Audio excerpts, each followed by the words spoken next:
Doctor, கர்ப்பப்பை வாய் தையல் போட்டதுக்கு அப்புறம் நார்மலா வேலை செய்யலாமா இல்ல ரெஸ்ட் எடுக்கணுமா? கர்ப்பப்பை வாய் தையல் போட்டதுக்கு அப்புறம் கொஞ்சம் ரெஸ்ட் எடுத்துக்கிறது கண்டிப்பா அவசியமானது தான்.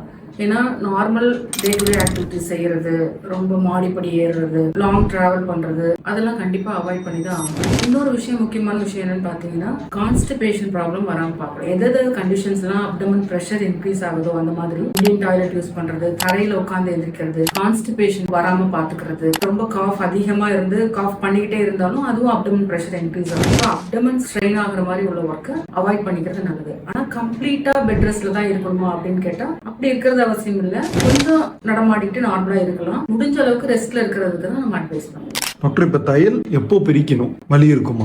மோஸ்ட்லி இந்த தையல் போட்டதுக்கு அப்புறம் உங்களுக்கு வலியெல்லாம் எதுவுமே தெரியாது. இந்த தையல் போட்டதுக்கு அப்புறம் நம்ம இதை எப்ப பிரிப்போம் அப்படின்னா, நார்மலா பாத்தீங்கன்னா 37 வீக்ஸ், அதாவது பேபி டேர்ம் பிரெக்னன்சியா வரும்போது 36 to 37 வீக்ஸ்ல அந்த தையலை பிரிப்போம். தையல் பிரிக்கிறதுக்கு மயக்க மருந்தெல்லாம் எதுவும் கொடுக்க தேவையில்லை. இது ஒரு ஓபி ப்ரொசீஜரா தான் பண்ணுவோம். சில சமயம் பாத்தீங்கன்னா சில எமர்ஜென்சி கண்டிஷன், உங்களுக்கு தையல் போட்டு முன்கூட்டியே பெயின் வந்துருது, பிரசவ வலி வந்துருது, இன்ஃபெக்ஷன் ஏதாவது இருக்கு, பனிக்கூடம் உடையுது, ப்ளீடிங் ப்ராப்ளம் ஏதாவது வருது அப்படின்னா அப்ப அந்த சமயத்துல நம்ம அந்த தையலை பிரிச்சுதான்